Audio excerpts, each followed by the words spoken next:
بسم الله الرحمن الرحيم. قال الملأ الذين استكبروا من قومه لنخرجنك يا شعيب والذين آمنوا معك من قريتنا أو لتعودن في ملتنا. قال أولو كنا كارهين. قد افترينا على الله كذبا إن عدنا في ملتكم بعد إذ نجانا الله منها وما يكون لنا أن نعود فيها إلا أن يشاء الله ربنا وسع ربنا كل شيء علما. على الله توكلنا ربنا افتح بيننا وبين قومنا بالحق وأنت خير الفاتحين.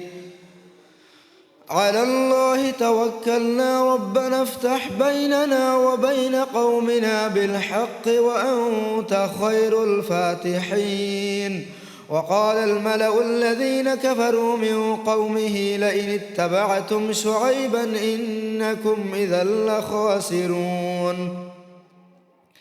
فأخذتهم الرجفة فأصبحوا في دارهم جاثمين. الذين كذبوا شعيبا كأن لم يغنوا فيها الذين كذبوا شعيبا كانوا هم الخاسرين. فتولى عنهم وقال يا قوم لقد أبلغتكم رسالات ربي ونصحت لكم فكيف آسى على قوم كافرين. وما أرسلنا في قرية من نبي إلا أخذنا أهلها بالبأساء والضراء لعلهم يضرعون. ثم بدلنا مكان السيئة الحسنة حتى عفوا وقالوا قد مس آباءنا الضراء والسراء فأخذناهم بغتة وهم لا يشعرون. ولو أن أهل القرى آمنوا واتقوا لفتحنا عليهم بركات من السماء والأرض ولكن كذبوا فأخذناهم بما كانوا يكسبون. أفأمن أهل القرى أن يأتيهم بأسنا بياتا وهم نائمون أو أمن أهل القرى أن يأتيهم بأسنا ضحى وهم يلعبون. أفأمنوا مكر الله فلا يأمن مكر الله إلا القوم الخاسرون. أولم يهد للذين يرثون الأرض من بعد أهلها أن لو نشاء أصبناهم بذنوبهم ونطبع على قلوبهم فهم لا يسمعون. تلك القرى نقص عليك من أنبائها ولقد جاءتهم رسلهم بالبينات فما كانوا ليؤمنوا بما كذبوا من قبل كذلك يطبع الله على قلوب الكافرين. وما وجدنا لأكثرهم من عهد وإن وجدنا أكثرهم لفاسقين. ثم بعثنا من بعدهم موسى بآياتنا إلى فرعون وملئه فظلموا بها فانظر كيف كان عاقبة المفسدين. وقال موسى يا فرعون إني رسول من رب العالمين حقيق على أن لا أقول على الله إلا الحق قد جئتكم ببينة من ربكم فأرسل معي بني إسرائيل. قال إن كنت جئت بآية فأت بها إن كنت من الصادقين. فألقى عصاه فإذا هي ثعبان مبين ونزع يده فإذا هي بيضاء للناظرين. قال الملأ من قوم فرعون إن هذا لساحر عليم يريد أن يخرجكم من أرضكم فماذا تأمرون. قالوا أرجه وأخاه وأرسل في المدائن حاشرين يأتوك بكل ساحر عليم. وجاء السحرة فرعون قالوا إن لنا لأجرا إن كنا نحن الغالبين. قال نعم وإنكم لمن المقربين.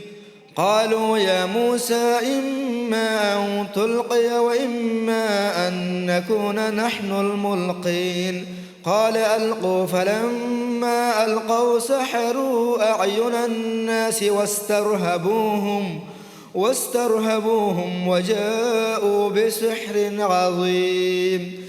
وأوحينا إلى موسى أن ألق عصاك فإذا هي تلقف ما يأفكون. فوقع الحق وبطل ما كانوا يعملون. فغلبوا هنالك وانقلبوا صاغرين وألقي السحرة ساجدين قالوا آمنا برب العالمين رب موسى وهارون. قال فرعون آمنتم به قبل أن آذن لكم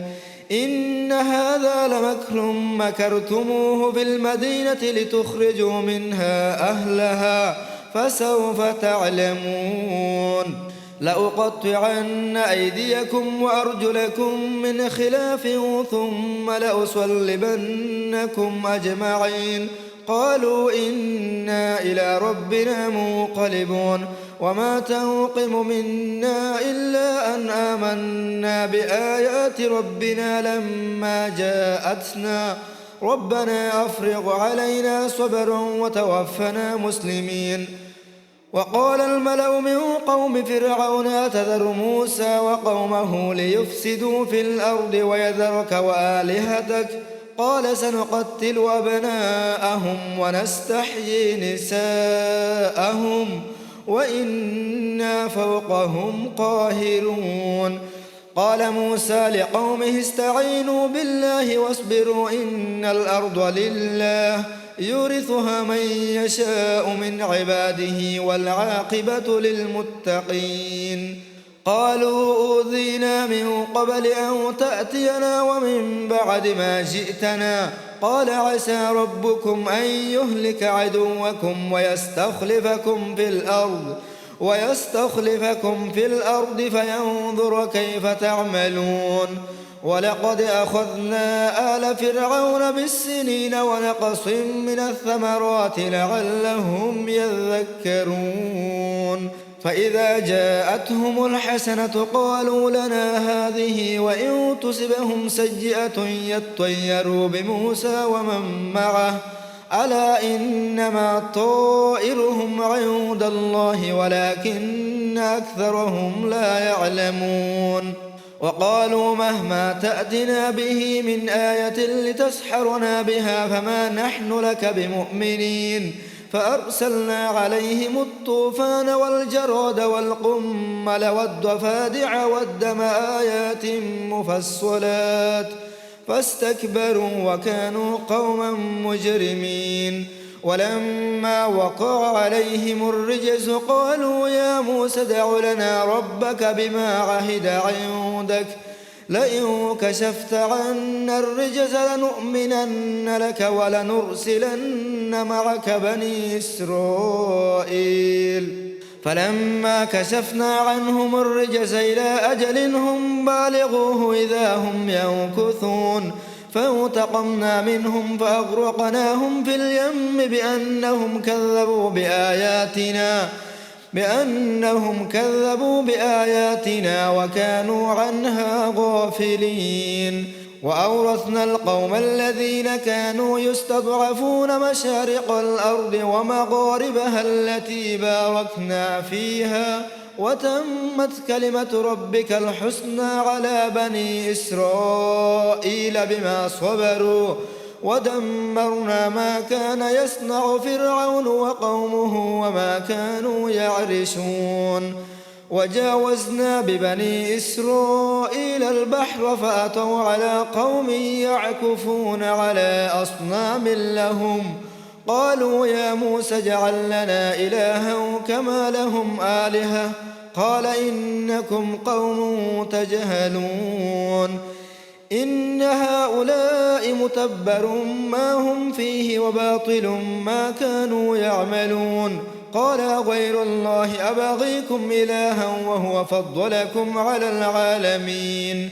وإذا أنجيناكم من آل فرعون يسومونكم سوء العذاب يقتلون أبناءكم ويستحيون نساءكم وفي ذلكم بلاء من ربكم عظيم وواعدنا موسى 30 ليلة وأتممناها ب10 فتم ميقات ربه 40 ليلة وقال موسى لأخيه هارون اخلفني في قومي وأصلح ولا تتبع سبيل المفسدين ولما جاء موسى لميقاتنا وكلمه ربه قال رب أرني أنظر إليك قال لن تراني ولكن انظر إلى الجبل فإن استقر مكانه فسوف تراني فلما تجلى ربه للجبل جعله دكا وخر موسى صعقا فلما أفاق قال سبحانك تبت إليك وأنا أول المؤمنين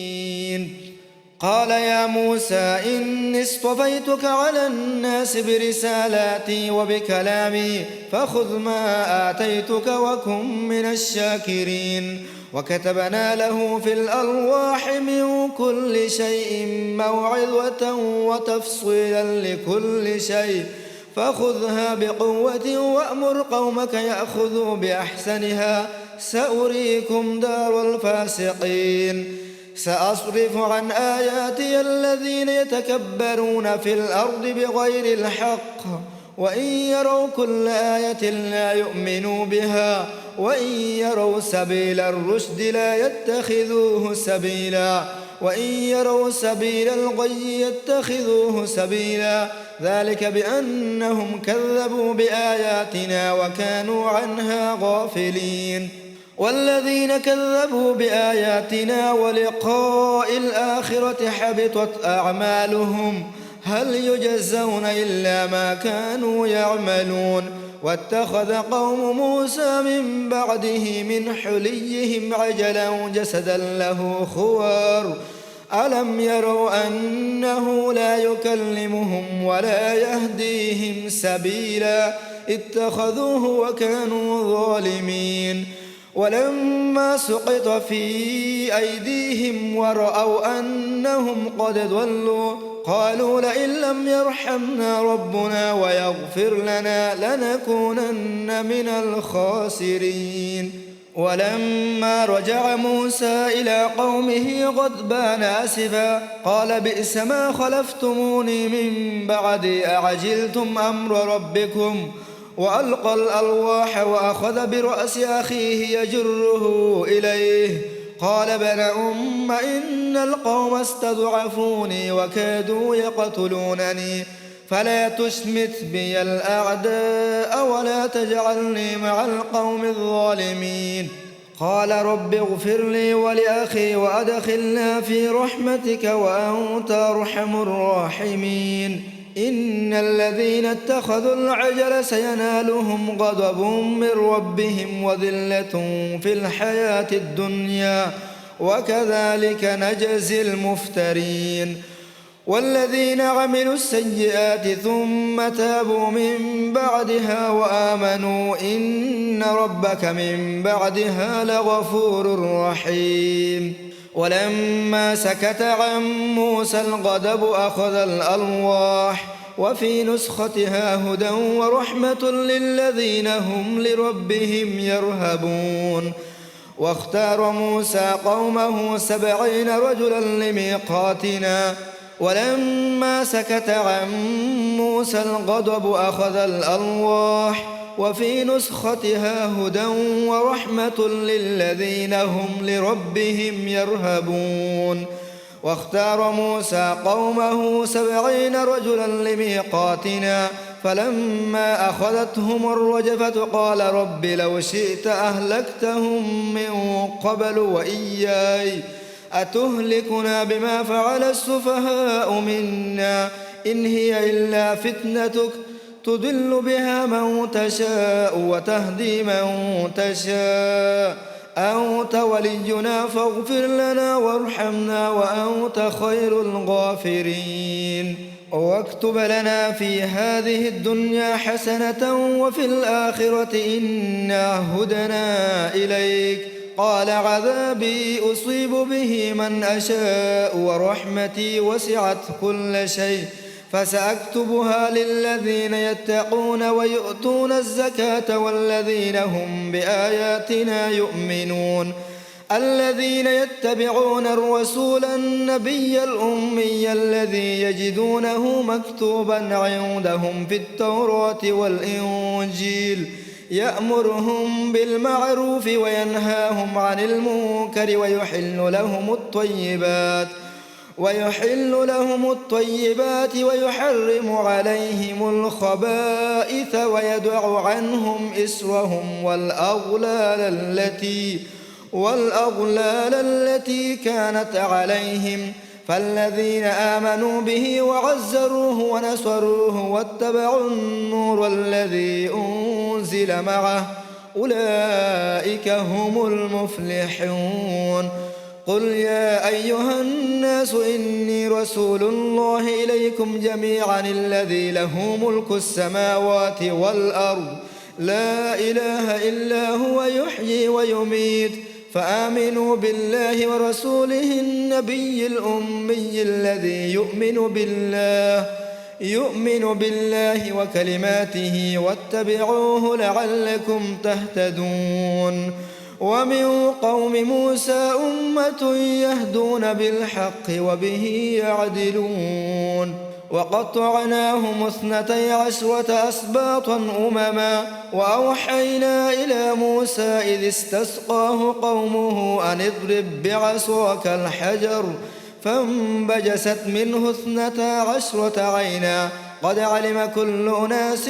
مشربهم وظللنا عليهم الغمام وأنزلنا عليهم المن والسلوى كلوا من طيبات ما رزقناكم وما ظلمونا ولكن كانوا أنفسهم يظلمون وإذ قيل لهم اسكنوا هذه القرية وكلوا منها حيث شئتم وقولوا حطة وادخلوا الباب سجدا نغفر لكم خطيئاتكم سنزيد المحسنين فبدل الذين ظلموا منهم قولا غير الذي قيل لهم فأرسلنا عليهم رجزا من السماء بما كانوا يظلمون واسألهم عن القرية التي كانت حاضرة البحر إذ يعدون في السبت إذ تأتيهم حيتانهم يوم سبتهم شرعا ويوم لا يسبتون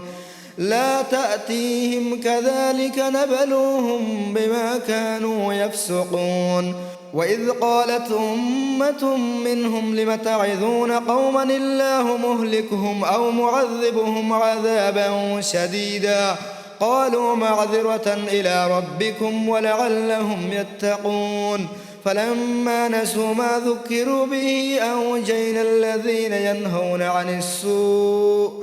عن السوء وأخذنا الذين ظلموا بعذاب بئيس بما كانوا يفسقون فلما عتوا عما نهوا عنه قلنا لهم كونوا قردة خاسئين وإذ تأذن ربك ليبعثن عليهم إلى يوم القيامة من يسومهم سوء العذاب إن ربك لسريع العقاب وإنه لغفور رحيم وقطعناهم في الأرض أمما منهم الصالحون ومنهم دون ذلك وبلوناهم بالحسنات والسيئات لعلهم يرجعون فخلف من بعدهم خلف ورثوا الكتاب يأخذون عرض هذا الأدنى ويقولون سيغفر لنا وإن يأتهم عرض مثله يأخذوه ألم يؤخذ عليهم ميثاق الكتاب ألا يقولوا على الله إلا الحق ودرسوا ما فيه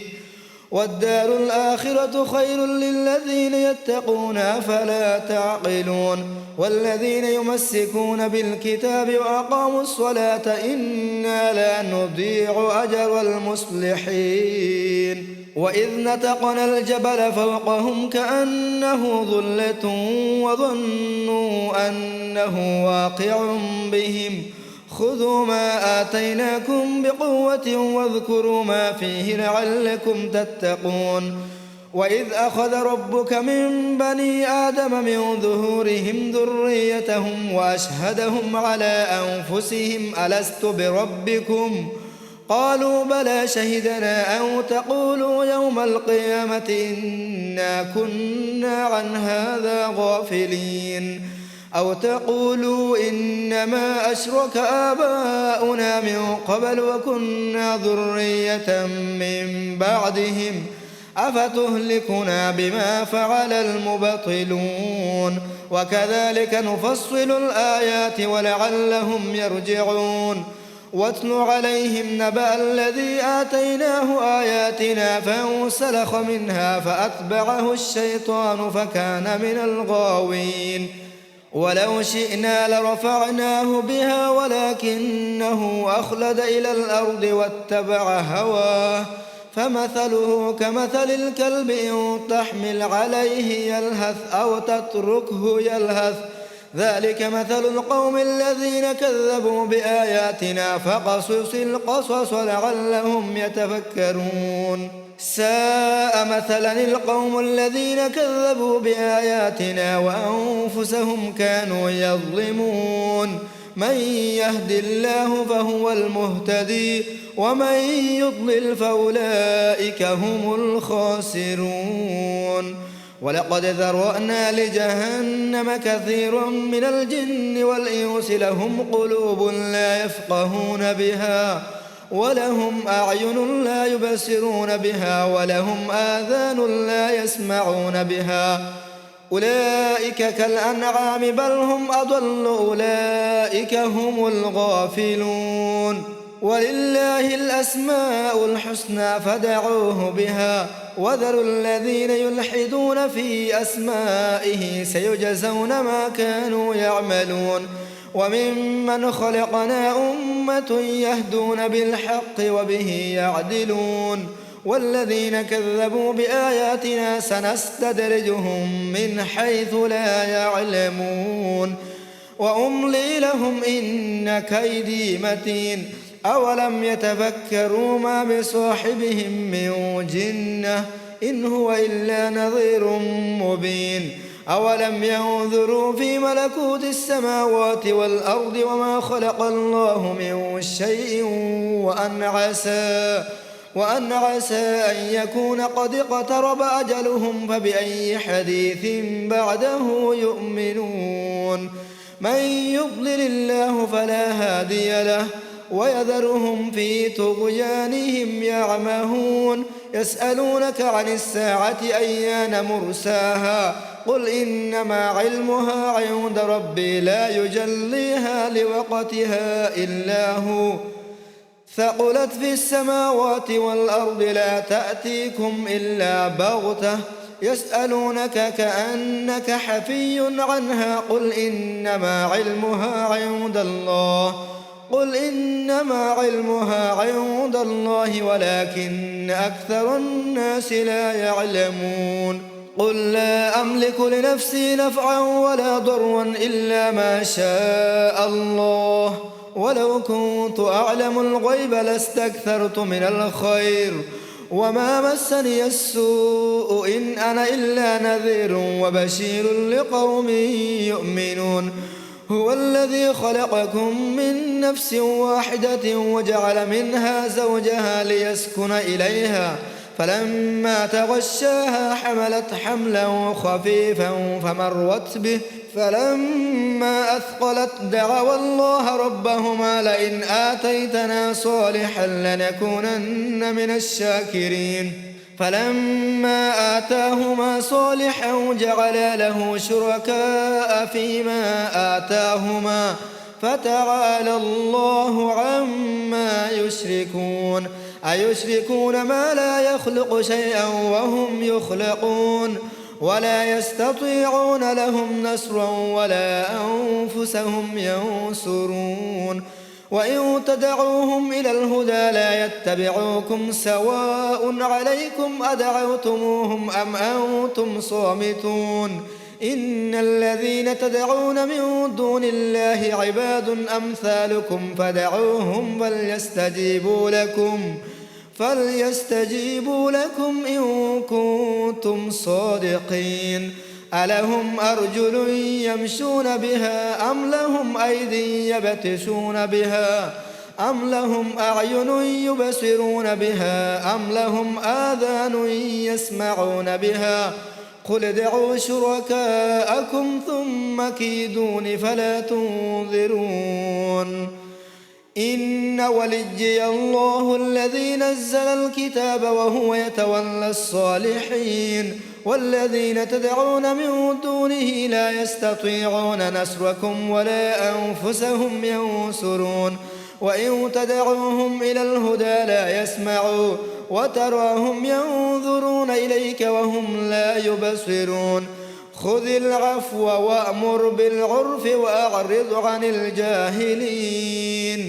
وإما ينزغنك من الشيطان نزغ فاستعذ بالله إنه سميع عليم إن الذين اتقوا إذا مسهم طائف من الشيطان تذكروا فإذا هم مبصرون وإخوانهم يمدونهم في الغي ثم لا يقصرون وإذا لم تأتهم بآية قالوا لولا اجتبيتها قل إنما أتبع ما يوحى إلي من ربي هذا بصائر من ربكم وهدى ورحمة لقوم يؤمنون وإذا قرئ القرآن فاستمعوا له وأنصتوا لعلكم ترحمون واذكر ربك في نفسك تضرعا وخيفة ودون الجهر من القول بالغدو والآصال ولا تكن من الغافلين إن الذين عند ربك لا يستكبرون عن عبادته ويسبحونه وله يسجدون بسم الله الرحمن الرحيم يسألونك عن الأنفال قل الأنفال لله والرسول فاتقوا الله وأصلحوا ذات بينكم وأطيعوا الله ورسوله إن كنتم مؤمنين إنما المؤمنون الذين إذا ذكر الله وجلت قلوبهم وإذا تليت عليهم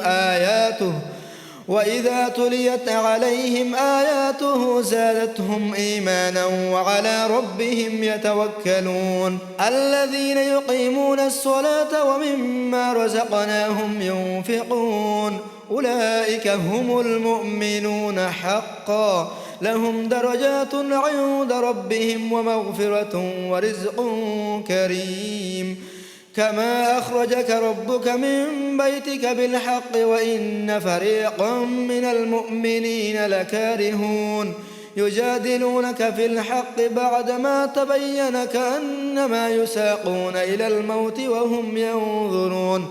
وإذ يعدكم الله إحدى الطائفتين أنها لكم وتودون أن غير ذات الشوكة تكون لكم ويريد الله أن يحق الحق بكلماته ويقطع دابر الكافرين ليحق الحق ويبطل الباطل ولو كره المجرمون إذ تستغيثون ربكم فاستجاب لكم أني ممدكم ب1000 من الملائكة مردفين وما جعله الله إلا بشرى ولتطمئن به قلوبكم وما النصر إلا من عند الله إن الله عزيز حكيم إذ يغشيكم النعاس أمنة منه وينزل عليكم من السماء ماء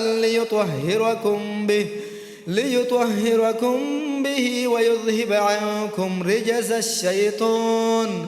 وليربط على قلوبكم ويثبت به الأقدام إذ يوحي ربك إلى الملائكة أني معكم فثبتوا الذين آمنوا سألقي في قلوب الذين كفروا الرعب فاضربوا فوق الأعناق واضربوا منهم كل بنان ذلك بأنهم شاقوا الله ورسوله ومن يشاقق الله ورسوله فإن الله شديد العقاب ذلكم فذوقوه وأن للكافرين عذاب النار يا أيها الذين آمنوا إذا لقيتم الذين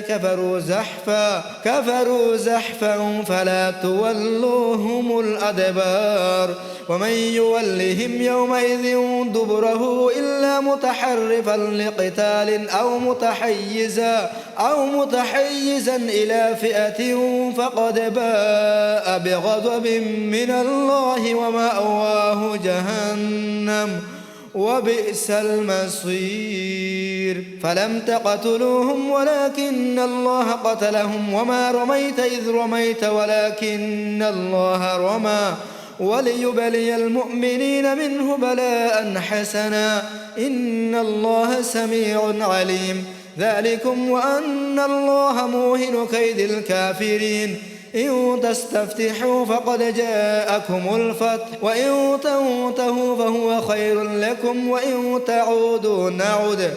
ولن تغني عنكم فئتكم شيئا ولو كثرت وأن الله مع المؤمنين يا أيها الذين آمنوا أطيعوا الله ورسوله ولا تولوا عنه وأنتم تسمعون ولا تكونوا كالذين قالوا سمعنا وهم لا يسمعون إن شر الدواب عند الله الصم البكم الذين لا يعقلون ولو علم الله فيهم خيرا لأسمعهم ولو أسمعهم لتولوا وهم معرضون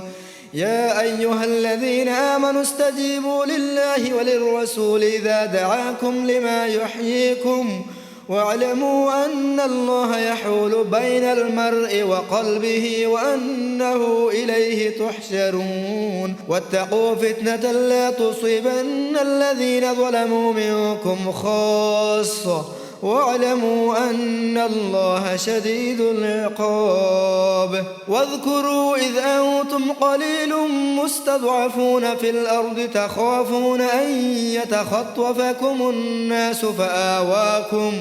فآواكم وأيدكم بنصره ورزقكم من الطيبات لعلكم تشكرون يا أيها الذين آمنوا لا تخونوا الله والرسول وتخونوا أماناتكم وأنتم تعلمون واعلموا أنما أموالكم وأولادكم فتنة وأن الله عنده أجر عظيم يا أيها الذين آمنوا إن تتقوا الله يجعل لكم فرقانا ويكفر عنكم سيئاتكم ويغفر لكم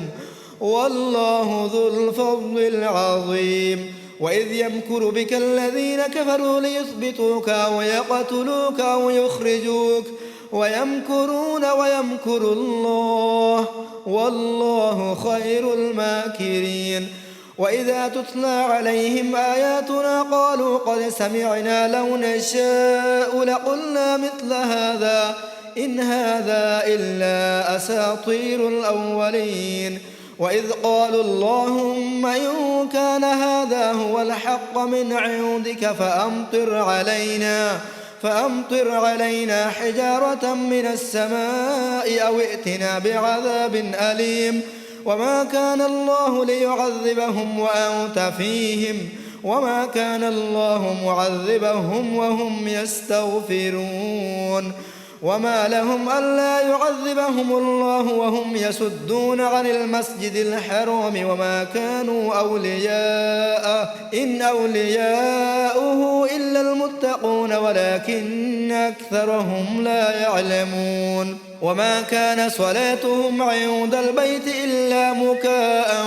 وتصدية فذوقوا العذاب بما كنتم تكفرون إن الذين كفروا ينفقون أموالهم ليصدوا عن سبيل الله فسينفقونها ثم تكون عليهم حسرة ثم يغلبون والذين كفروا إلى جهنم يحشرون ليميز الله الخبيث من الطيب ويجعل الخبيث بعضه على بعض فيركمه جميعا فيجعله في جهنم أولئك هم الخاسرون قل للذين كفروا إن ينتهوا يغفر لهم ما قد سلف وإن يعودوا فقد مضت سنة الأولين وقاتلوهم حتى لا تكون فتنة ويكون الدين كله لله فإن انتهوا فإن الله بما يعملون بصير وإن تولوا فاعلموا أن الله مولاكم نعم المولى ونعم النصير.